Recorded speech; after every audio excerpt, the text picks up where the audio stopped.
Hello friends, welcome everyone. நான் உங்கள் சபரி.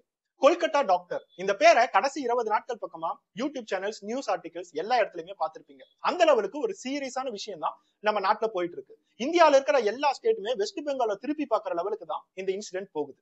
பணம் இருக்கிற ஒருத்தவன், பதவியில இருக்கிற ஒருத்தவன் என்ன தப்பு செஞ்சாலும் இந்தியால இருக்கிற எல்லா மக்களும் வந்து ரோட்ல உட்காந்து போராடினா கூட நமக்கு நீதி கிடைக்குமான்னு பார்த்தா சத்தியமா கிடைக்காது அப்படிங்கிறது தான் இந்த இடத்துல தெளிவா சொல்றாங்க. இந்த சம்பவத்தை பத்தி நம்ம ஆல்ரெடி ஒரு வீடியோ போட்டோம். ஆனா இப்போ அந்த வீடியோ உங்களால பார்க்க முடியாது, அதை நம்ம டெலீட் பண்ணிட்டோம். ஏன்னா அந்த வீடியோ போடும் போது இந்த சம்பவத்துக்கு பின்னாடி இவ்வளவு உண்மைகள் இருக்கா அப்படிங்கிறது யாருக்குமே தெரியாது. இந்த மாதிரி உண்மைகள்லாம் கொஞ்சம் கொஞ்சமா தெரிய வரும்போதுதான் அந்த வீடியோ பாக்குறவங்க எல்லாத்துக்குமே டைம் வேஸ்ட். உள்ளார போய் எல்லா வீடியோவும் பார்த்துட்டு இவ்வளவுதான் கவர் பண்ணிருக்கானா அப்படிங்க யோசிக்க கூடாதுங்கிறதுக்காக தான் அந்த வீடியோவை டெலீட் பண்ணிட்டு இப்ப நம்ம இந்த வீடியோவை டீடைலா போடுறோம். இந்த வீடியோக்கு அப்புறம் கூட இன்னும் எவ்வளவு உண்மையான நியூஸ் வரும், யார் யாரெல்லாம் மறைஞ்சிருப்பாங்க, இந்த மாதிரி எல்லா விஷயங்களும் சிபிஐ என்கொயரி முடிஞ்சு அவங்க வெளியிடும் போது மட்டும் தான் நமக்கு தெரிய வரும். இந்த சம்பவத்தை பத்தி கடைசி கொஞ்ச நாட்களா எல்லா நியூஸ் பேப்பர்லயுமே நீங்க ஆர்டிகல்ஸ் படிக்கிறீங்க, நியூஸ் வீடியோஸ் எல்லாத்தையும் பாக்குறீங்க அப்படின்னா நிறைய ஃபேக்கான இன்ஃபர்மேஷன் ஸ்ப்ரெட் ஆகிட்டே தான் இருக்கு. இதையும் தாண்டி சில உண்மையான இன்ஃபர்மேஷனை சொல்லும் போது கூட இது ஃபேக் தான் அப்படின்னு சொல்ற கும்பலும் நிறைய பேர் இருக்காங்க. அதனால எது ஃபேக் எது உண்மை அப்படிங்கறத நம்ம கண்டுபிடிக்கிறதுக்கே கொஞ்சம் டைம் ஆகுது. இதெல்லாம் தாண்டி போலீஸ் டிபார்ட்மெண்ட்ல அபிஷியலா இதுதான் நியூஸ் அப்படிங்கறத எந்த இடத்துலயுமே அவங்க வெளியிடல. சாதாரணமா பிரஸ் அண்ட் மீடியா கேட்கும் போது சில நியூஸஸ் மட்டும் தான் அவங்க வெளியிடுவாங்களே தவிர அபிஷியலா பிரஸ் எல்லாத்தையுமே கூப்பிட்டு A to Z இதுதான் அப்படிங்கறத அவங்க யாருக்கிட்டையும் சொல்லல. கொஞ்ச நாட்களா போஸ்ட்மார்ட்டம் ரிப்போர்ட் 150 மில்லிகிராம் 150 கிராம் கூட சில நியூஸ் எல்லாம் நீங்க பாத்திருப்பீங்க. அதுவும் அபிஷியலா எங்கேயுமே ரிலீஸ் ஆகுது. போஸ்ட்மார்ட்டம் ரிப்போர்ட் இன்னும் அபிஷியலா போலீஸ் வெளியே ரிலீஸ் பண்ணவே இல்லை. அது பண்ணுவாங்களா அப்படிங்கிறதும் தெரியாது. இருந்தாலும் மக்களுக்கு எல்லாம் எப்படி நியூஸ் போகுது அப்படின்னா, அந்த போஸ்ட்மார்ட்டம் செஞ்சது கவர்மெண்ட் ஹாஸ்பிட்டல் ஒரு டாக்டரா தான் இருப்பாரு. அது எந்த டாக்டர்னு சொல்லிட்டு எல்லாத்துக்குமே தெரியும். அந்த டாக்டருக்கு நிறைய ஜூனியர் டாக்டரோட கான்டாக்ட்ஸ் இருக்கும். நிறைய ஸ்டூடெண்ட்ஸ் போராடிட்டு இருப்பாங்க, இந்த பெண்ணுக்கு நீதி வேணும்னு சொல்லிட்டு ரோட்ல போராடிட்டு இருப்பாங்க. அவங்க எல்லாருமே இந்த சீனியர் டாக்டருக்கு கான்டாக்ட் பண்ணி கிடைக்கிற இன்ஃபர்மேஷன் வச்சுதான் எல்லா மக்களுக்குமே இது ஸ்ப்ரெட் ஆகுது. ஆகஸ்ட் 9 காலையில 7:30 மணிக்கு வெஸ்ட் பெங்கால் கொல்கத்தால இருக்கிற RG Kar medical college and hospital, ஒரு கவர்மெண்ட் காலேஜ், அதுல வேலை பார்க்கிற ஒரு பிஜி இன்டர்ன், ஒரு ஜூனியர் பிஜி இன்டர்ன் நம்மளோட சீனியர் லேடி டாக்டர் காணமே, நைட்டு போய் தூங்க ஆரம்பிச்சாங்க, இன்னமும் செமினார் ஹால்ல தூங்கிட்டு தான் இருக்காங்களான்னு சொல்லிட்டு அவங்களை செக் பண்றதுக்காக போயிருக்காங்க. அந்த செமினார் ஹால் எமர்ஜென்சி பில்டிங்ல இருக்கிற 3வது ஃப்ளோர்ல இருக்கு. அந்த 3வது ஃப்ளோருக்கு போய் செமினார் ஹால்ல பாக்குறாங்க. அவங்களுக்கு ஒரு பெரிய ஷாக். ஏன்னா அந்த இடத்துல அந்த சீனியர் டாக்டரோட டெட் பாடி தான் அவங்க பாக்குறாங்க. அது மட்டும் இல்லாம முழு ரத்த வெள்ளமா இருக்கு. இது ஒரு மர்டர் அப்படிங்கறது அவங்களுக்கு கரெக்டாவே தெரியுது. அதுக்கப்புறம் அங்க இருக்கிற மேனேஜ்மெண்ட் எல்லாத்தையும் இன்ஃபார்ம் பண்றாங்க. போலீஸ் டிபார்ட்மெண்ட்டுக்கு இந்த கம்ப்ளைண்ட் போகுது. போலீஸ், ஃபாரன்சிக் டீம் எல்லாருமே அந்த இடத்துல வந்து கிரைம் சீனை லாக் பண்றாங்க. யாரையுமே உள்ளர பாக்கிறதுக்கு அலோவ் பண்ணவே இல்ல. இந்த சம்பவம் நடந்த அடுத்த 2 மணி நேரத்துல அந்த lady doctor, PG second year intern படிக்கிற அந்த லேடி டாக்டரோட அப்பா அம்மாவுக்கு அந்த காலேஜ் மேனேஜ்மெண்ட் ஒரு கால் பண்றாங்க. கால் பண்ணி உங்க பொண்ணுக்கு உடம்பு சரியில்லை, சீக்கிரமா காலேஜுக்கு வாங்க அப்படிங்கிற ஒரே இன்ஃபர்மேஷன் மட்டும் தான் சொல்றாங்க. அந்த லேடி டாக்டரோட அப்பா அம்மா ரொம்ப வசதி கம்மியா இருக்கிறவங்க தான், ஒரு மிடில் கிளாஸ் ஃபேமிலி, அதுவும் லோவர் மிடில் கிளாஸ் ஃபேமிலி. அவங்களுக்கு இந்த மாதிரி ஒரு நியூஸ் கேட்கும் போது ரொம்ப பயமா தான் இருந்துச்சு. இதுக்கு முன்னாடி நம்மளோட பொண்ணை பத்தி இந்த மாதிரி நியூஸ் வந்ததே இல்லை. திடீர்னு பொண்ணுக்கு உடம்பு சரியில்லை அப்படிங்கறத வேற ஒருத்தவங்க கால் பண்ணி சொன்னா அவங்களுக்கு எவ்வளவு ஷாக்கிங்கா இருக்கும். உடனே அவங்க ரெடி ஆகி காலேஜுக்கு போகிறதுக்கு முன்னாடியே காலேஜோட மேனேஜ்மெண்ட்ல இருந்து இன்னொரு கால் அவங்களுக்கு வருது. அப்ப அவங்க என்ன சொல்றாங்க, ஒரு ஷாக்கிங்கான விஷயம், அவங்களோட பொண்ணு அந்த லேடி டாக்டர் ஹாஸ்பிட்டல்லயே சூசைட் பண்ணிக்கிட்டாங்க அப்படிங்கறத சொல்றாங்க. சோ இந்த அப்பா அம்மாவுக்கு உதறி போட்டுருச்சு. நம்மளோட பொண்ணை டாக்டருக்கு படிக்க வச்சோம், டாக்டரா வேலை பார்த்துட்டு இருக்கா, இப்ப சூசைட் பண்ணிட்டான்னு சொல்றாங்க, என்ன ஆச்சு அப்படிங்கிற ஒரு பதற்றத்தோடயே அந்த ஹாஸ்பிட்டலுக்கு போறாங்க. அந்த ஹாஸ்பிட்டலுக்கு போனா கிரைம் சீனை பிளாக் பண்ணி டோட்டலா போலீஸ் எல்லாமே இருக்காங்க, ஹாஸ்பிட்டல் மேனேஜ்மெண்ட் எல்லாமே இருக்காங்க. என்னோட பொண்ணு பார்க்கணும்னு எவ்வளவுதான் கஷ்டப்பட்டாலும் போலீஸ் டிபார்ட்மெண்ட்ல இந்த அப்பா அம்மாவை அவங்க பொண்ணு பார்க்கவே விடல. 3 மணி நேரம் பக்கம் தன்னோட சொந்த பொண்ணு, இறந்து போன பொண்ணை பார்க்கணும்னு சொல்லிட்டு அந்த அப்பா அம்மா வெயிட் பண்ணிட்டு இருந்திருக்காங்க. அந்த 3 மணி நேரம் அந்த கிரைம் சீனுக்குள்ளார என்ன நடந்துச்சு அப்படிங்கிறது யாருக்குமே தெரியாது. சோ கிரைமை கண்டுபிடிச்சு 5 மணி நேரம் பக்கம் போலீஸ் டிபார்ட்மெண்ட், ஃபாரன்சிக் டீம் எல்லாருமே உள்ளார வந்து கடைசி 3 மணி நேரம் பக்கம் அப்பா அம்மாவையே பார்க்க விடாம கடைசியா எல்லா விஷயங்களும் முடிஞ்சோன அந்த பெண்ணோட பேரண்ட்ஸ போய் பார்க்க வச்சிருக்காங்க. அந்த லேடி டாக்டரோட அம்மா உள்ளார போய் பார்க்கும் போது அவங்களுக்கு ரொம்ப ஷாக்கிங்கா இருக்கு. தன்னோட பொண்ணு ரத்த வெள்ளத்துல, கண்ணுல ரத்தம், வாயில ரத்தம், நிறைய இடங்கள்ல அடிச்சதுக்கான மார்க் இருக்கு, கடிச்சதுக்கான மார்க் இருக்கு, விரல் கால் எல்லாமே உடைஞ்சு போன நிலைமைகள்ல இருக்கு. அந்த அம்மா சொல்ற இன்டர்வியூ நீங்க கேட்டீங்க அப்படின்னா நம்ம கண்ணுல இருந்து தண்ணியே வர ஆரம்பிச்சிடும். அவங்களோட கால் ரெண்டும் 90 டிகிரிஸ்ல விரிச்ச மாதிரி இருக்கு அப்படிங்கறத சொல்றாங்க.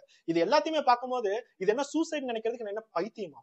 சத்தியமா இது சூசைடா இருக்க முடியாது, இது ஒரு மர்டரா தான் இருக்க முடியும் அப்படிங்கறத அவங்க அம்மா அப்பவே கன்ஃபார்ம் பண்ணிட்டாங்க. சோ அப்பதான் வெளியில இருக்கிற எல்லா ஸ்டூடெண்ட்ஸ்க்குமே இது மர்டர் அப்படிங்கிற நியூஸே வந்திருக்கு. சோ முதல் விஷயமா உங்க பொண்ணுக்கு உடம்பு சரியில்லைன்னு ஆரம்பிச்சது, அதுக்கப்புறம் சூசைட்னு சொல்லி மாத்திருக்காங்க.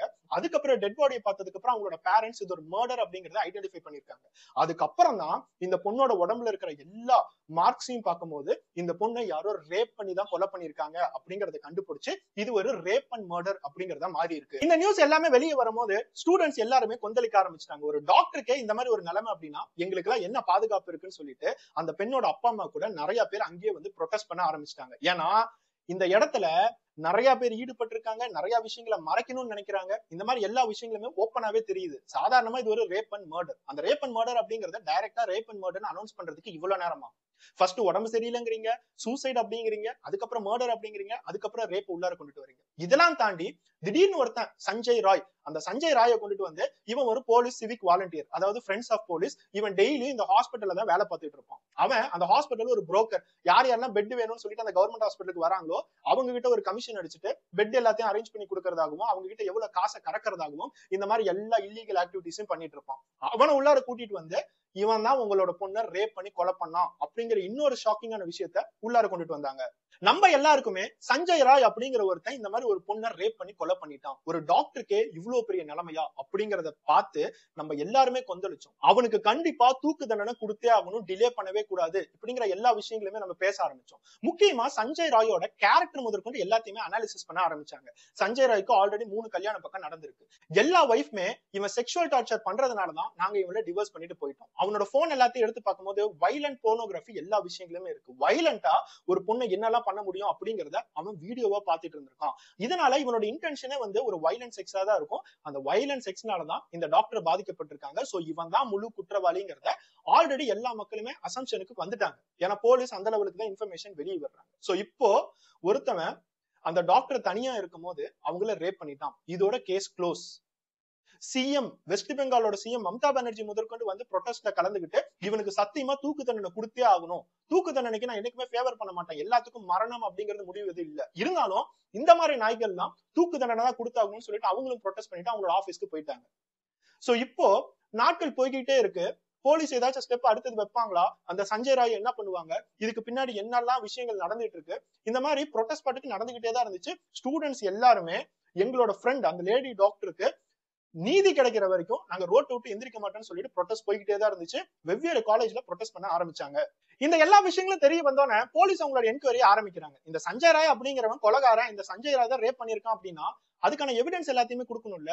அவங்க சொல்ற முதல் எவிடன்ஸ் என்னன்னா, இந்த செமினார் ஹாலுக்கு கொஞ்ச தூரத்துல ஒரு வீடியோ கேமரா, சிசிடிவி கேமரா இருக்கு. அந்த சிசிடிவி கேமரால 4 மணி பக்கம் இந்த சஞ்சய் ராய் உள்ளார போயிருக்கான், 4:45க்கு வெளியே வந்திருக்கான். இவன் உள்ளார போகும்போது அவன் கழுத்துல ஒரு ப்ளூடூத் ஹெட்செட் இருந்திருக்கு. ஆனா இப்போ அந்த செமினார் ஹால்குள்ளார அந்த ப்ளூடூத் ஹெட்செட்டை நாங்க கண்டுபிடிச்சிருக்கோம். இதெல்லாம் தாண்டி இந்த கிரைம் பண்ணி முடிச்சுட்டு அவனுக்கு கொடுத்த ரூம்ல போய் தூங்க ஆரம்பிச்சிட்டான். அந்த ஹாஸ்பிட்டலுக்கு பக்கத்திலேயே தான் இந்த சிவில் வாலண்டியர்ஸ்க்கு ரூம் தந்திருக்காங்க. அந்த ரூம்ல போய் தூங்க ஆரம்பிச்சிட்டான். காலையில தான் நாங்க அவனை போய் பிடிச்சோம். பிடிக்கும் போது அவன் ஆல்ரெடி டஸ்ட் எல்லாத்தையுமே வாஷ் பண்ணி தான் வச்சிருந்தான். அவனோட ஷூல இந்த லேடி டாக்டரோட பிளட் மார்க்ஸை நாங்க கண்டுபிடிச்சோம். இதை வச்சுதான் இவனை குற்றவாளிங்கிறவன்னு சொல்லிட்டு எல்லா எவிடன்ஸுமே வெளியே கொண்டு வந்தாங்க. இந்த எல்லா விஷயங்களும் கேட்கும் போது போலீஸ் ஈஸியாவே இந்த கேஸை கிராக் பண்ணிட்டாங்க. ஓகே, யாரு கொலைகாரன் அப்படிங்கறத கண்டுபிடிச்சிட்டாங்க. இனிமேட்டு இந்த கேஸ் வந்து சிபிஐக்கு மாறணும் அப்படிங்கிறது அவசியம் இல்ல. கோர்ட்ல போய் நிக்க வச்சா இந்த சஞ்சய் ராய்க்கு ஈஸியாவே தண்டனை கிடைச்சிரும். சரி, அதுக்கப்புறம் இவன் ஏதாச்சும் வக்கீல்லாம் வச்சு போறான்னா அப்படின்னா தூக்கு தண்டனை எப்படி ஆயுள் தண்டனையா மாத்துவாங்க. அதுக்கப்புறம் எப்பயும் நம்ம நாட்டுல என்ன நடக்குதோ இதே விஷயங்கள் தான் நடக்கும்னு சொல்லிட்டு நம்ம எல்லாருமே அவங்கவுங்க வேலையை பார்க்க போனோம். உண்மையை சொல்ல போனா நம்மளை பிரெயின் வாஷ் பண்ணி அவங்க நம்மளே அமுச்சு விட்டு இருக்காங்க. இந்த தனி ஒருவன் மூவி நீங்க பாத்திருக்கீங்களா? அதுல ஒரே ஒரு விஷயத்த ரொம்ப நீட்டா சொல்லுவாங்க. ஒரு பெரிய கிரைமை மறைக்கணும் அப்படின்னா அந்த பெரிய கிரைம்க்கு முன்னாடி ஒரு சின்ன கிரைம் வச்சா போதும். மக்கள் எல்லாருமே அந்த சின்ன கிரைமை பார்த்து அவங்க வேலையை பார்க்க ஆரம்பிச்சிருவாங்க. அது மூலியமா பின்னாடி நடக்கிற ஒரு பெரிய கிரைமை நம்ம டோட்டலா மறைக்கலாம். இதே விஷயங்கள் தான் இந்த வெஸ்ட் பெங்கால்ல அந்த ஹாஸ்பிட்டலுக்கு பின்னாடி நடந்திருக்கு. சம்பவம் நடந்த அதே நாள் எல்லாத்துக்குமே நியூஸ் தெரிஞ்சதுக்கு அப்புறம் அந்த ஆர்ஜிகர் ஹாஸ்பிட்டலோட பிரின்சிபலான சந்தீப் கோஷ் அப்படிங்கறத அவரோட பேரா சொல்றாங்க. அவர் என்ன பண்ணிருக்காரு, நான் என்னோட வேலையை ரிசைன் பண்றேன். எல்லாருமே நான் தான் இதுல ஏதோ இன்வால்வ் ஆயிருக்கேன், நான் தான் அந்த சிவிக் வாலண்டியர் உள்ளார விட்டுருக்கேன், எனக்கும் சஞ்சய் ராய்க்கு ஏதோ ரிலேஷன்ஷிப் இருக்கிற மாதிரி நிறைய பேர் ஃபேக் நியூஸ் எல்லாத்தையும் கிரியேட் பண்றாங்க. சோ நான் ரிசைன் பண்றேன்னு சொல்லிட்டு ரிசைன் பண்ணிட்டாரு. உண்மையா சொல்ல போனா அவர் ரிசைன் பண்ண அடுத்த நாளே வேற ஒரு கவர்மெண்ட் ஹாஸ்பிட்டல் அவருக்கு பெரிய போஸ்டிங் கொடுத்திருக்காங்க. சோ அவர் ரிசைன் பண்ணதுக்கான காரணம் என்ன அப்படிங்கறது யாருக்குமே தெரியல. இந்த சம்பவத்தை விட்டு நம்ம தப்பிக்கணுமே சொல்லிட்டு ரிசைன் பண்ணிருக்காருங்கிறத நிறைய பேர் சொல்றாங்க. இப்போ சிபிஐ உள்ளார இந்த இடத்துக்கு வந்திருக்கு. சிபிஐ வந்து இந்த விசாரணைகள் எல்லாத்தையுமே ஆரம்பிக்கும் போது இந்த சந்தீப் கோஷ் அப்படிங்கிற பிரின்சிபலை மட்டுமே 14 மணி நேரத்துக்கு மேல அவங்க என்கொயரி பண்ணிருக்காங்க. 4 டைம் பக்கம் அந்த சிபிஐ விசாரணைக்கு அவரை கூப்பிட்டு என்கொயரி பண்ணி திருப்பி அனுப்பிச்சு விட்டுருக்காங்க. சோ ஒரு பக்கம் பிரஸ் அண்ட் மீடியாவாகட்டும் மக்கள் ஆகட்டும் இந்த சந்தீப் கோஷ் யாரு, இந்த பிரின்சிபல் வேற ஏதாச்சும் தப்பான வேலைகள் பண்ணிட்டு இருக்காரான்னு சொல்லிட்டு ரிசர்ச் பண்ண ஆரம்பிச்சிருக்காங்க. அவரை பத்தி விசாரிக்கும் போதுதான் அவரோட கடைசி 10 வருஷத்தோட எல்லா ஹிஸ்டரியும் தெரிய வருது. அவர் எந்தெந்த காலேஜுக்கு எல்லாம் டிரான்ஸ்பர் ஆகி போயிருக்காரோ அங்கெல்லாம் அவரை பத்தி கெட்ட பேர் தான் இருக்கு. கரப்ஷன், அந்த கரப்ஷன் அப்படிங்கிற பேர்ல ஒரு ஹாஸ்பிட்டல் இருந்து இன்னொரு ஹாஸ்பிட்டலுக்கு அவர் டிரான்ஸ்பர் ஆயிருக்காரு. இந்த ஆர்ஜிகர் ஹாஸ்பிட்டல்ல அவருக்கு 2வது சர்வீஸ் ஹிஸ்டரி. ஆளாவே வைஸ் பிரின்சிபலா இங்க வேலை பார்த்துட்டு இருந்திருக்காரு. அதுக்கப்புறம் ஸ்டூடெண்ட்ஸ் நிறைய பேரு இவரை பத்தி நிறைய விஷயங்கள் தப்பா ப்ரொடெஸ்ட் பண்ணும்போது இவரை தூக்கிட்டு போய் வேற ஒரு கவர்மெண்ட் காலேஜ்ல போட்டாங்க. அங்க போய் கரப்ஷன் கேஸ் இவர் மேல வந்திருக்கு. அதுக்கப்புறம் வேற ஒரு கவர்மெண்ட் காலேஜ்ல போட்டு அங்க வந்து நான் ஜாயின் பண்ண மாட்டேன் அப்படின்னு சொல்லிட்டு இவரோட இன்ஃபுளுன்ஸ் வச்சு நிறைய விஷயங்கள் பண்ணி அதுக்கப்புறம் தான் இந்த ஆர்ஜிகர் ஹாஸ்பிட்டலுக்கு பிரின்சிபலா வந்திருக்காரு. இப்பவும் இந்த இடத்துல இவரை பத்தி நிறைய பேர் கம்ப்ளைண்ட் பண்ணிட்டு தான் இருக்காங்க. நிறைய ஸ்டூடெண்ட்ஸ் அபியூசிவ் கம்ப்ளைண்ட்ஸ் எல்லாம் பண்றாங்க அப்படிங்கிற எல்லா ரிசர்ச் மெட்டீரியல்ஸுமே நம்ம பாத்துக்கிட்டு தான் இருக்கும். சோ ஒரு பக்கம் இந்த சந்தீப் கோஷ் அப்படிங்கிற பிரின்சிபல் மேல சிபிஐ ஒரு பெரிய என்கொயரியை வச்சிட்டு இருக்காங்க. இந்த என்கொயரியை சப்போர்ட் பண்ற மாதிரி இன்னும் சில விஷயங்கள் எல்லாமே இந்த ஹாஸ்பிட்டல்ல நடந்திருக்கு. இந்த லேடி டாக்டரை ஒரு டெட் பாடியா அந்த இடத்துல கிரைம் நடந்திருக்குன்னு கண்டுபிடிச்ச அதுக்கு அடுத்த நாள் அந்த செமினார் ஹாலுக்கு பக்கத்துல இருக்கிற எல்லா ரூம்ஸையுமே ரெனோவேட் பண்ண ஆரம்பிச்சுட்டாங்க. ரெனோவேட் பண்றேன் அப்படிங்கிற பேர்ல செவறுகள் எல்லாத்தையும் இடிக்கிறதும், அந்த செமினார் ஹாலோட ஒரு செவரே பாத்தீங்கன்னா டோட்டலா ஓட்ட போட்டு வச்சுட்டாங்க. இவ்வளவு பெரிய கிரைம் நடந்திருக்கு. ஒரு லேடி டாக்டர் ரேப் பண்ணி கொலை பண்ணிருக்காங்க. அந்த இடத்துல போலீஸ் வந்து கிரைம் சீன் எல்லாத்தையுமே பிளாக் பண்ணிடுவாங்க. கேஸ் முடிகிற வரைக்கும் அந்த கிரைம் சீனுக்குள்ளார யாரையுமே அலோவ் பண்ணவே மாட்டாங்க. ஆனா இந்த ஹாஸ்பிட்டல்ல எப்படி அந்த செமினார் ஹாலை சுத்தி எல்லா இடத்தையுமே இடிக்க விட்டுருக்காங்க, ரெனோவேட் பண்ண விட்டுருக்காங்க? இதுதான் அங்க இருக்கிற ஸ்டூடெண்ட்ஸ்க்கான முதல் கேள்வி. இதுக்கு பின்னாடி யார் வேலை பார்த்துட்டு இருக்காங்க? ஸ்டூடெண்ட்ஸ் எல்லாருமே ப்ரொடெஸ்ட் கொஞ்சம் கொஞ்சமா செய்ய நிறைய பேர் வந்து ப்ரொடெஸ்ட் பண்ண ஆரம்பிச்சாங்க. வெவ்வேறு இடங்கள்ல இந்த ப்ரொடெஸ்ட் கொந்தளிக்க ஆரம்பிச்சிச்சு.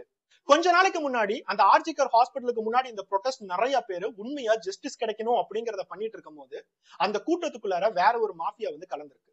அவங்க ஒரு 50 பேர் பக்கம் இருப்பாங்க அப்படிங்கறத சொல்றாங்க. சில பேர் 3 லாரியில வந்து இறங்குனாங்க அப்படிங்கறத முதற்கொண்டு சொல்றாங்க. ஆனா யாரோ ஒருத்தவங்க இந்த கிரைம் சீனை டோட்டலா அழிக்கணும்னு சொல்லிட்டு நிறைய அடியாட்களை அதுக்குள்ளார அமைச்சு விட்டுருக்காங்க. அவங்க எல்லாருமே அந்த காலேஜ்ல இருக்கிற பொருட்கள் எல்லாத்தையுமே அடிச்சு நொறுக்க ஆரம்பிச்சாங்க. உண்மையா ப்ரொடெஸ்ட் பண்றவங்க நிறைய பேருக்கு இங்க இடத்துல என்ன நடக்குது அப்படிங்கறதே புரியல. ஒரு பெரிய கூட்டம் அந்த கிரைம் சீனுக்கே வந்து கிரைம் சீனுக்குள்ளார பூந்து அந்த செமினாரால டோட்டலா அடிச்சு நொறுக்கிட்டாங்க. இனிமேட்டு போலீஸ் ஃபாரன்சிக் டீமுக்கு எந்த விதமான எவிடன்ஸுமே கிடைக்க கூடாது. அதுக்கு தகுந்த எல்லா வேலைகளுமே பண்ணிட்டு அவங்க அப்படியே டிசப்பியர் ஆயிட்டாங்க. யார் அந்த மோப அமைச்சு விட்டாங்க அப்படிங்கிறது யாருக்கும் எந்த ஐடியாவும் இல்லை.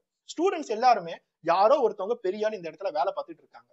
இது எல்லாத்தையுமே யோசிச்சுட்டு இருக்கும் போதுதான் அதே வெஸ்ட் பெங்கால் சிஎமோட மம்தா பானர்ஜி யாரு வந்து ப்ரொடெஸ்ட்ல கலந்துகிட்டு இவனுக்கு கண்டிப்பா தூக்கு தண்டனை கொடுக்கணும்னு சொல்லிட்டு குரல் கொடுத்தாங்களோ அவங்க கிட்ட இருந்து 144 ரூல் வெளியே வருது. இந்த 144 ரூல் போட்டாங்க அப்படின்னா அவங்க சொல்ற இடங்கள்ல யாருமே கூட்டம் கூட கூடாது. 4 பேரோ 3 பேருக்கு மேல கூட்டம் கூடாங்க அப்படின்னா போலீஸ் வந்து உடனே லத்தி சார்ஜ் எடுத்து அவங்க அனுப்பிச்சு விட்டுருவாங்க. சோ இப்போதான் அந்த லேடி டாக்டர் அம்மா ஒரு பெரிய கேள்வியை கேட்கிறாங்க. கொஞ்ச நாளைக்கு முன்னாடி சிஎம் ஆன மம்தா பானர்ஜி என் பக்கத்துல நின்று எனக்காக போராடுவேன்னு சொன்னவங்க எங்களோட போராட்டத்தை கலைக்கிறதுக்காக 144 ரூல் உள்ளார கொண்டுட்டு வராங்க. சோ இந்த இடத்துல பொலிட்டிக்கல் பார்ட்டியும் உள்ளார இன்வால்வ் ஆயிருக்காங்களா அப்படிங்கிற ஒரு கேள்வியை எழுப்பும் போதுதான் அப்போசிஷன் பார்ட்டி பிஜேபி ஆகட்டும் வேற சில அப்போசிஷன் பார்ட்டி எல்லாருமே உள்ளார வந்து கொஞ்சம் கொஞ்சமா தோண்ட ஆரம்பிச்சிருக்காங்க. சோ நாம இப்ப பேசுறது எல்லாமே ஜென்ரலா என்னென்ன நடந்துச்சு அப்படிங்கறத நம்ம டைரக்டா சொல்றோம். ரொம்ப ஜென்ரலா ஹையர் லெவல்ல தான் நம்ம சொல்றோம். யாரும் போய் டீடைல்டா இந்த இடத்துல இதுதான் நடந்துச்சுன்னு சொல்லிட்டு உங்களுக்கு இன்ஃபர்மேஷன் கொடுக்கவே முடியாது. அப்படியே கொடுத்தாலும் அது கண்டிப்பா முக்கால்வாசி ஃபேக்கா தான் இருக்கும். ஏன்னா போலீஸ் தான் இதுக்குள்ளார உட்காந்து டீடைல்டா எல்லா இன்வெஸ்டிகேஷனும் பண்றாங்க. அவங்க ஒரு இன்ஃபர்மேஷனை வெளியில தெரிவிக்கிற வரைக்கும் யாருக்கும் உண்மை என்ன நடந்துச்சு அப்படிங்கிறது தெரியாது. ஆனா இந்த இடத்துல போலீஸ் உண்மையா நடந்துக்கிறாங்களா அப்படிங்கிற ஒரு பெரிய சந்தேகம் அந்த லேடி டாக்டரோட அப்பா அம்மாவுக்கு இருந்ததுனாலையும் சுப்ரீம் கோர்ட்டே முன் வந்து நாங்க இந்த என்கொயரியில ஈடுபடணும், இதுல நாங்க ஒரு கேஸ் ஃபைல் பண்றோம் அப்படின்னு சொன்னதுனாலையும் உள்ளார சிபிஐ வந்திருக்கு. சோ சிபிஐ வந்ததுக்கு அப்புறம் போலீஸ் இது வரைக்கும் என்னெல்லாம் இன்வெஸ்டிகேட் பண்ணாங்களோ அது எல்லாமே சிபிஐக்கு டிரான்ஸ்பர் ஆகுது. சிபிஐ ஒவ்வொருத்தவங்களா டீடைல்டா விசாரிச்சுட்டு இருக்காங்க. அப்பாவாகட்டும் அம்மாவாகட்டும் அன்னைக்கு 36 மணி நேரம் பக்கம் அந்த லேடி டாக்டர் அவங்களோட ஷிஃப்டா வேலை பார்த்திருக்காங்க. 36 மணி நேரம், 24 மணி நேரம் ஒரு நாளைக்கு மேலையும் அவங்க ஷிஃப்ட் வேலை பார்த்துட்டு சும்மா ஒரு ஃபியூ ஹவர்ஸ் செமினார் ஹால்ல போய் நம்ம தூங்கலாமேன்னு சொல்லி ரெஸ்ட் எடுக்கிறதுக்கு தான் அந்த இடத்துக்கே வந்திருக்காங்க. விடிகாலையில 2 மணிக்கு தான் அவங்க டின்னரே சாப்பிட்டுருக்காங்க. டின்னர் சாப்பிட்டு ரெஸ்ட் எடுத்துட்டு அடுத்த நாள் காலையில 7 மணிக்கு திருப்பி ஷிஃப்ட் ஆரம்பிக்கணும். ஒரு கவர்மெண்ட் ஹாஸ்பிட்டல் அப்படிங்கும் போதும், அதுவும் அந்த ஆர்ஜிகர் ஹாஸ்பிட்டல்ல ஒரு நாளைக்கு மட்டுமே 2000 பேஷண்ட்டுக்கு மேல வரதா சொல்றாங்க. அப்படின்னா அவங்களுக்கு எவ்வளவு பெரிய ஸ்ட்ரெஸ் இருக்கும்னு சொல்லிட்டு கொஞ்சம் நினைச்சு பாருங்க. அன்னைக்கு நைட் ஷிஃப்ட்ல அந்த லேடி டாக்டர் கூட இன்னும் 4 பிஜி இன்டர்ன்ஸ் வேலை பார்த்துட்டு இருந்திருக்காங்க. சோ இந்த 4 பிஜி இன்டர்ன்ஸையுமே சிபிஐ ரொம்ப டீடைல்டா விசாரிச்சுட்டு இருக்காங்க.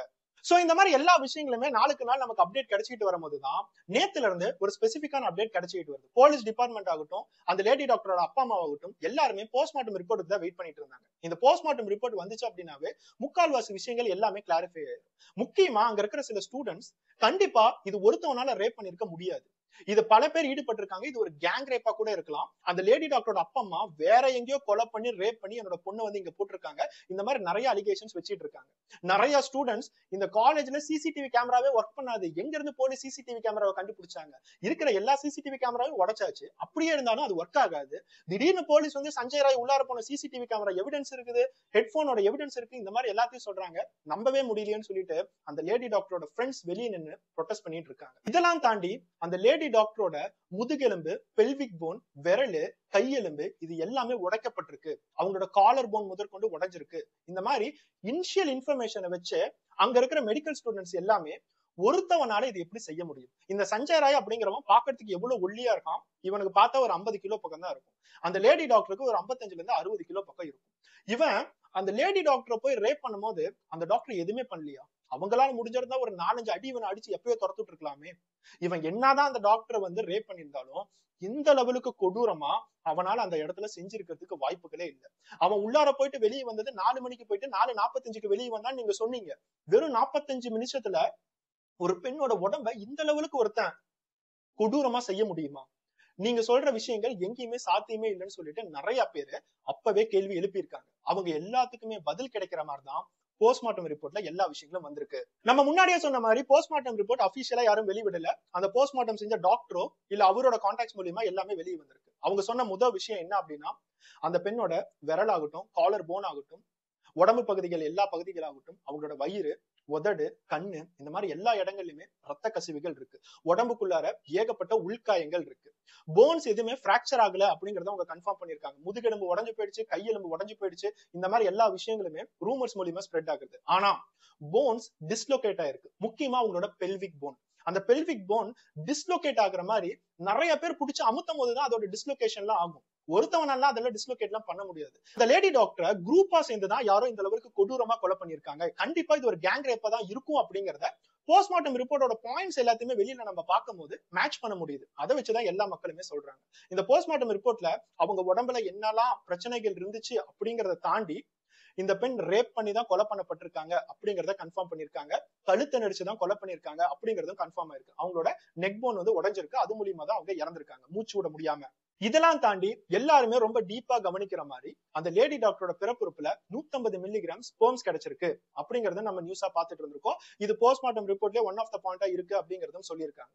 சோ நிறைய டாக்டர்ஸோட இன்டர்வியூஸ் எல்லாம் கேட்கும் போது 150 மில்லிகிராம் அப்படிங்கறத நம்ம எடுத்துக்கோம், 150 கிராம் அப்படிங்கிறது சாத்தியமே இல்ல அப்படிங்கறத நிறைய டாக்டர் சொல்லியிருக்காங்க. சோ இந்த இடத்துல மில்லிகிராம் அப்படிங்கும் போது 150 மில்லிகிராம்னா நம்ம ரொம்ப ஒரு கம்மியான அமௌண்ட் பத்தி தான் பேசுறோம். எல்லாத்தோட டாக்டர்ஸ் இன்டர்வியூ கேட்கும் போது ஒரு மனிதரோட ஸ்பெர்ம்ஸ் மேக்ஸிமம் 5 மில்லிகிராம், ரொம்ப தாண்டி போனா 7 மில்லிகிராம், அவங்க செக்ஷுவல் இன்டர்கோர்ஸ் நிறைய நாள் வச்சுக்கல, எஜாகுலேட் பண்ணல அப்படின்னா 7 மில்லிகிராம்க்கு சான்சஸ் இருக்கு.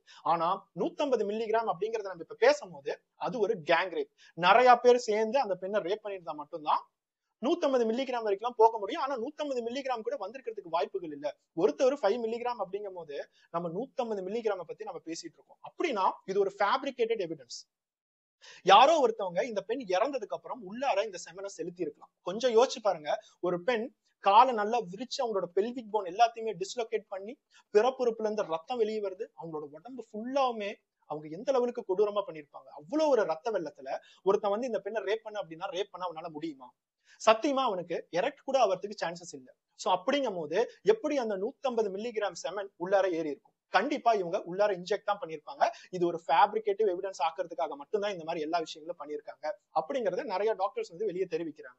இதையும் தாண்டி உண்மையாலுமே யாரோ ஒருத்தவங்க வந்து செக்ஷுவல் இன்டர்கோர்ஸ் பண்ண வச்சிருக்காங்களா அப்படின்னு பார்த்தா அந்த பெண் இறந்ததுக்கு அப்புறம் தான் வந்து அதை செய்ய சொல்லியிருப்பாங்க. ஒருத்தவங்க இறந்ததுக்கு அப்புறமும் ஒருத்தவங்க வந்து செக்ஷுவல் இன்டர்கோர்ஸ் அந்த இடத்துல வைக்கிறான் அப்படின்னா அதுக்கு பேரு நெக்ரோஃபிலியா அப்படின்னு சொல்லி பேர் சொல்லுவாங்க. அதாவது இறந்து போன அந்த டெட் பாடி கிட்ட ஒரு செக்ஷுவல் கான்டாக்ட் வைக்கிறது, அந்த டெட் பாடி கிட்ட ஒரு செக்ஷுவல் ஃபீலிங் வரவங்களுக்கு பேர் தான் நெக்ரோஃபிலியா. ஆனா நெக்ரோஃபிலியா வச்சு நிறைய பேரை வந்து செக்ஷுவல் இன்டர்கோர்ஸ் செய்ய வச்சிருந்தா கூட 150 மில்லிகிராம் அப்படிங்கிறது பாசிபிள் இல்ல. இங்க நம்ம இடத்துல பேசுறது என்னன்னா 4 மணில இருந்து 4:45 பேர் 45 நிமிஷத்துல 150 மில்லிகிராம் ஃப்ளூயிட்ஸ்ங்கிறாங்க. உடம்பு ஃபுல்லா ஏகப்பட்ட போன்ஸ் வந்து டிஸ்லோகேட் பண்ணிருக்காங்க. பெல்விக் போனை டோட்டலாவே டிஸ்லோகேட் பண்ணிருக்காங்க. இந்த பெல்விக் போனை டோட்டலா டிஸ்லோகேட் பண்ணனும்னா 2-3 பேர் சேர்ந்து அந்த பெண்ணோட காலை டோட்டலாவே விரிச்சு அவங்க அமுக்கணும். அப்பதான் அந்த மாதிரி டிஸ்லோகேஷன்லாம் ஆகும். ஒருத்தவனால செய்யறதுக்கு இது வாய்ப்புகளே இல்லைங்கிறது தான் ஜென்ரலா டாக்டர்ஸ் ஆகட்டும், அங்க இருக்கிற மெடிக்கல் காலேஜ் ஸ்டூடெண்ட்ஸ் ஆகட்டும், பொதுமக்கள் ஆகட்டும் எல்லாருமே பேசுறாங்க. நம்ம இப்ப பேசிட்டு இருக்க எல்லா விஷயங்களும் ஆல்ரெடி போலீஸ்க்கு தெரிஞ்சிருக்கும். மக்கள் எல்லாருமே இதான் பேசிட்டு இருக்காங்க அப்படிங்கிறது தெரிஞ்சிருக்கும். போலீஸ் அவங்க எல்லாத்துக்குமே ஒரே ஒரு விஷயத்தை தான் அனௌன்ஸ் பண்றாங்க. போஸ்ட்மார்ட்டம் ரிப்போர்ட்ல 150 மில்லிகிராம் ஃப்ளூயிட்ஸ் இருக்கு அப்படிங்கறத தெரிவிச்சிருக்காங்க. ஆனா அந்த ஃப்ளூயிட் செமன் தான் அப்படிங்கறத நீங்களே கன்ஃபார்ம் பண்ணிக்காதீங்க. பெண்ணோட பிறப்புறுப்பாகட்டும் இல்ல அந்த கர்ப்பப்பை ஆகட்டும் அதுக்குள்ளார வேற விதமான சில ஃப்ளூயிட்ஸ் கூட ஜெனரேட் ஆகும். அது செமன் தான் அப்படிங்கிறதுக்கு பாசிபிலிட்டி இல்ல. தயவு செய்து தப்பான நியூஸ் ஸ்ப்ரெட் பண்ணாதீங்க அப்படிங்கிற நியூஸும் நம்ம பார்த்துக்கிட்டு தான் இருக்கோம். சோ இப்போ அந்த காலேஜுக்கு பின்னாடி உண்மையாவே என்ன நடக்குது, அங்க இருக்கிற காலேஜ் ஸ்டூடெண்ட்ஸ் எல்லாமே என்ன வெளியில சொல்றாங்க, அன்அபிஷியலா அங்க இருக்கிற காலேஜ் ஸ்டூடெண்ட்ஸ் எல்லாமே இன்ஸ்டாகிராம்ல என்னென்னலாம் போஸ்ட் பண்றாங்க அப்படிங்கறத நம்ம கிளியரா பேசுவோம். ஏன்னா நார்மலா சொல்ற பிரஸ் அண்ட் மீடியா போலீஸோட ரிப்போர்ட் வச்சு ஒருத்தவங்க உண்மை கண்டுபிடிக்கணும் அப்படின்னா ரொம்ப கஷ்டம். அந்த இடத்துல இருக்கிறவங்களே என்ன வெளியில சொல்றாங்க, அந்த இடத்துல இருக்கிறவங்களே இன்டர்வியூ பண்ணும் போதுதான் உண்மை என்ன அப்படிங்கறது நிறைய பேருக்கு தெரியும். அந்த காலேஜ் ஸ்டூடெண்ட்ஸ் நிறைய பேரு அவங்களோட முகத்தை மூடிக்கிட்டாகட்டும், அவங்களோட ஓப்பன் இன்ஸ்டாகிராம் ப்ரொஃபைல் ஆகட்டும் நிறைய விஷயங்களை போஸ்ட் பண்ணிருக்கிறத நம்ம பாயிண்ட் பை பாயிண்டா டிஸ்கஸ் பண்ணும் போது எவ்வளவு பெரிய கிரைமை மறைக்கிறதுக்காக நம்ம கண்ணுக்கு முன்னாடி நம்மளோட எமோஷனை ஏத்துற மாதிரி ஒரு கிரைம் பண்ணிருக்காங்கிறது உங்களுக்கு நல்லாவே தெரியும். அங்க இருக்கிற ஸ்டூடெண்ட்ஸ் எல்லாமே என்ன சொல்றாங்கன்னா, இந்த RG Kar medical college and hospital அப்படிங்கறத வெளியில பார்க்கும்போது உங்களுக்கு ஒரு கவர்மெண்ட் ஹாஸ்பிட்டல், ஆனா பின்னாடி போய் அந்த கவர்மெண்ட் ஹாஸ்பிட்டல்ல என்ன நடக்குதுன்னு பார்த்தா ஒரு மாஃபியா கும்பலே இன்வால்வ் ஆயிருக்கு.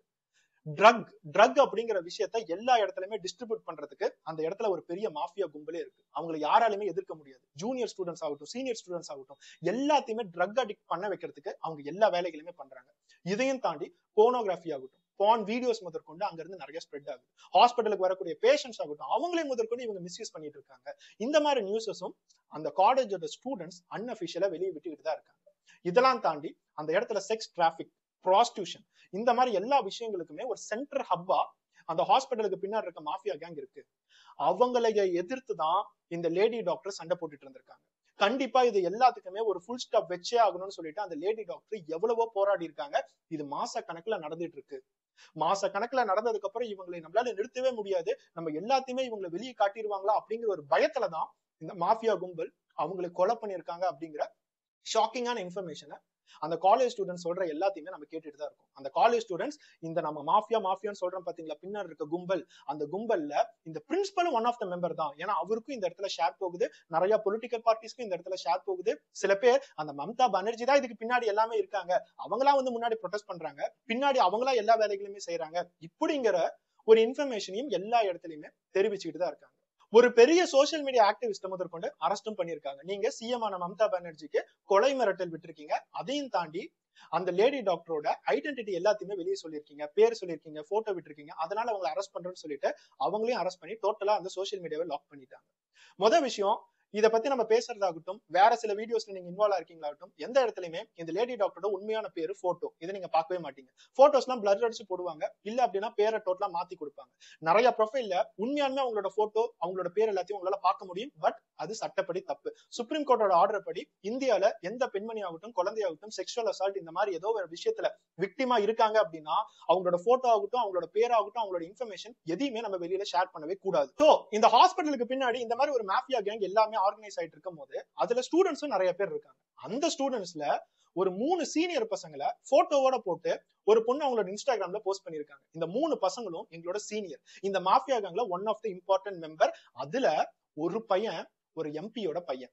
இந்த இன்சிடென்ட்டை கண்டிப்பா இவங்க 3 பேரும் இவங்களோட கூட்டாளிகளை வச்சுதான் எல்லா விஷயங்களும் செஞ்சிருக்காங்க. செஞ்சு முடிச்சு இந்த இன்சிடென்ட் வெளியே வரும்போது இந்த 3 பேருமே இந்தியா விட்டு டோட்டலாவே வெளியே போயிட்டாங்க அப்படிங்கிற ஒரு அன்அபிஷியல் இன்ஃபர்மேஷன் நம்ம இன்ஸ்டாகிராம்ல பாத்துக்கிட்டு தான் இருக்கோம். ஒரு கொடூரமான விஷயம் ஒரு இடத்துல இந்த மாதிரி நடக்கும்போது மக்கள் கொஞ்சம் கொஞ்சமா ரிசர்ச் பண்ணி எதனால இது நடந்துச்சு, இதுக்கு முன்னாடி இந்த மாதிரி ஏதாச்சும் நடந்திருக்கா, இந்த மாதிரி எல்லா விஷயங்களும் பார்ப்பாங்க. இந்த ஆர்ஜிகர் மெடிக்கல் காலேஜ் அண்ட் ஹாஸ்பிட்டலுக்கு நிறைய ஹிஸ்டரி இருக்கு. கொஞ்சம் வருடங்களுக்கு முன்னாடி ஒரு லேடி டாக்டர் சூசைட் பண்ணி இறந்திருக்காங்க. அவங்க சூசைட் பண்ணதுக்கு காரணமும் இந்த மாதிரி விஷயங்கள் தான். இந்த இடத்துல ட்ரக் ஆகட்டும், ப்ராஸ்டியூஷன் ஆகட்டும், செக்ஷுவல் அபியூஸ் ஆகட்டும், போனோகிராஃபி ஆகட்டும், இந்த மாதிரி விஷயங்கள் எல்லாமே இந்த காலேஜுக்கு பின்னாடி நடக்கிறத யாராலையும் தடுக்க முடியல. இதுக்கு பின்னாடி ஒரு பெரிய பொலிட்டிக்கல் பார்ட்டியே இருக்கு. நிறைய பொலிட்டிக்கல் பீப்புள் இதுல இன்வால்வ் ஆயிருக்காங்க.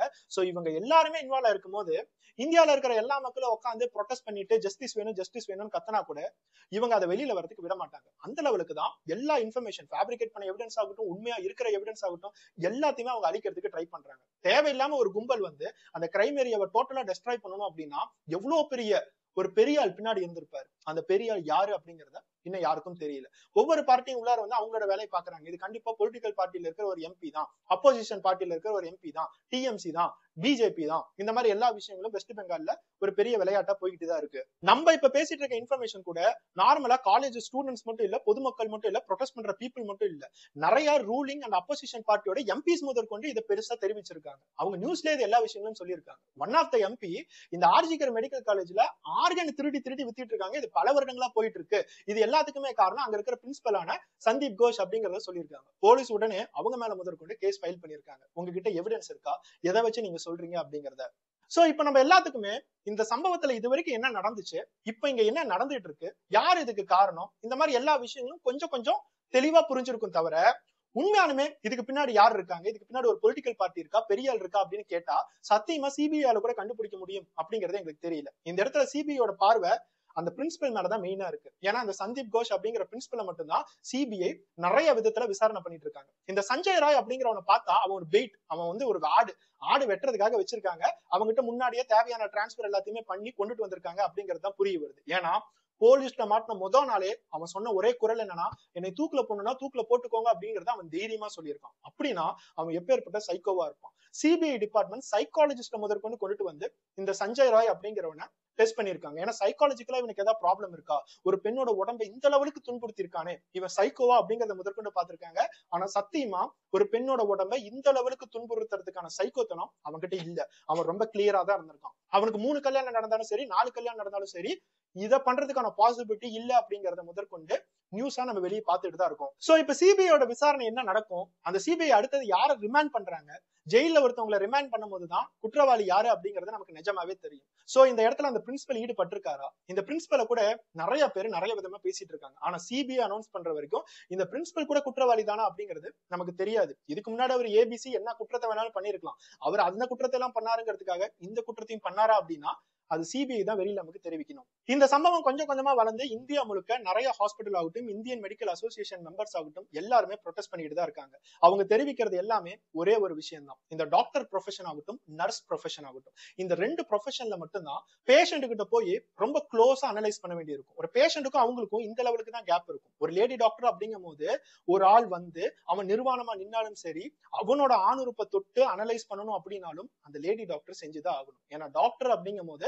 அதுல ஃபீமேலோ மேலோ இதுல எல்லாம் எதுவும் பார்க்க மாட்டாங்க. அவங்க அந்த அளவுக்கு க்ளோஸா போய் ஒருத்தர் அனலைஸ் பண்ணும் போது அவங்களுக்கு எவ்வளவு ஆபத்துகள் அவங்களுக்கு நேரிட வாய்ப்புகள் இருக்கு அப்படிங்கறத யோசிச்சு பாருங்க. அவங்க கிட்ட போய் ஒருத்தவனை அனலைஸ் பண்ணும் போது அவன் கொலைகாரனா இருக்கலாம், அவன் செக்ஷுவலா டார்ச்சர் பண்றவனா இருக்கலாம், எப்பேற்பட்டவனா வேணாலும் இருக்கலாம்.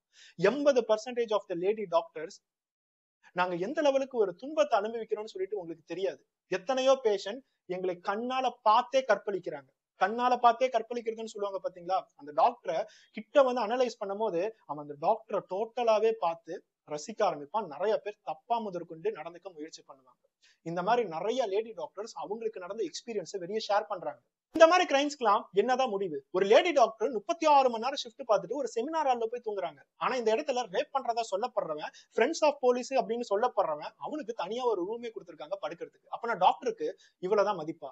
எத்தனை லேடி டாக்டர்ஸ் அவங்களோட ஷிஃப்ட பார்த்து முடிச்சுட்டு அதே ஹாஸ்பிட்டல்ல இன்னும் ஒரு 2 ஹவர்ஸ் கழிச்சு திருப்பி ஷிஃப்ட் ஆரம்பிக்குதுன்னு சொல்லிட்டு கிடைக்கிற இடத்துல எல்லாம் தூங்குவாங்க. மேல் டாக்டர் ஆகட்டும், லேடி டாக்டர் ஆகட்டும், நர்சஸ் ஆகட்டும், மேல் ஃபீமேல் இந்த மாதிரி பாரபட்சமே இல்லாம ஒரே ரூம்லயே தூங்குறதுக்கான சிச்சுவேஷன்ஸ் தான் அவங்களுக்கு அமையுது. அப்படின்னா அவங்களுக்கு இருக்கிற பாதுகாப்பு என்ன, அவங்களுக்கு இருக்கிற ஒரு இம்பார்ட்டன்ஸ் என்ன?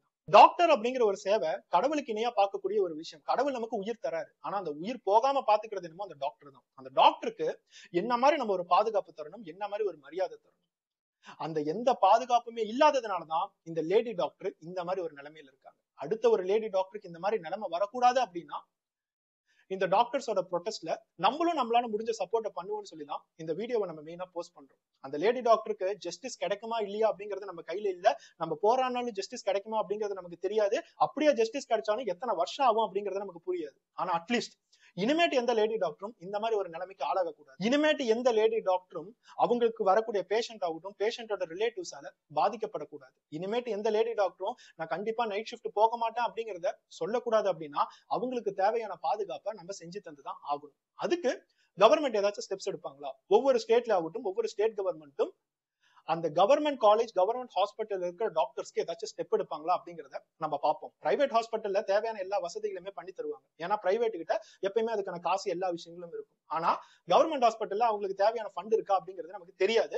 அதனாலேயே இந்த மாதிரி கவர்மெண்ட் ஹாஸ்பிட்டல்ல ஒர்க் பண்ற டாக்டர்ஸ் எல்லாம் எவ்வளவு கஷ்டப்படுறாங்க அப்படிங்கறத இந்த மாதிரி ஒரு இன்சிடென்ட் நடக்கும்போது தான் நம்மளால கண்ணால பார்க்க முடியுது. இந்த சம்பவத்தை நம்ம இன்னும் கொஞ்சம் டீப்பா பார்த்தோம் அப்படின்னா, இப்ப இறந்து கிடக்கிற லேடி டாக்டர் 2 வருஷத்துக்கு முன்னாடி கோவிட் டைம்ல நம்ம எல்லாருமே உயிரை கையில புடிச்சுக்கிட்டு டாக்டர்னு சொல்லிட்டு அந்த ஹாஸ்பிட்டலுக்கு போகும்போது ராப்பகலா யாரும் தூங்காம மக்களுக்கு சேவை பண்ண டாக்டரை பத்தி தான் இப்ப நம்ம பேசிட்டு இருக்கோம். அவங்களுக்கு அவங்களோட ப்ரொஃபஷன்ல அவங்களுக்கு என்னெல்லாம் நடக்குதுங்கிறத இப்பதான் நம்ம கண்ணால பார்க்க ஆரம்பிக்கிறோம். உண்மையாலுமே லேடி டாக்டர்ஸ் எல்லாமே நைட் ஷிஃப்ட் போகும்போது பாதுகாப்பா தான் இருக்காங்களா அப்படின்னா அது இன்னும் ஒரு கேள்விக்குறியாதான் இருக்கு.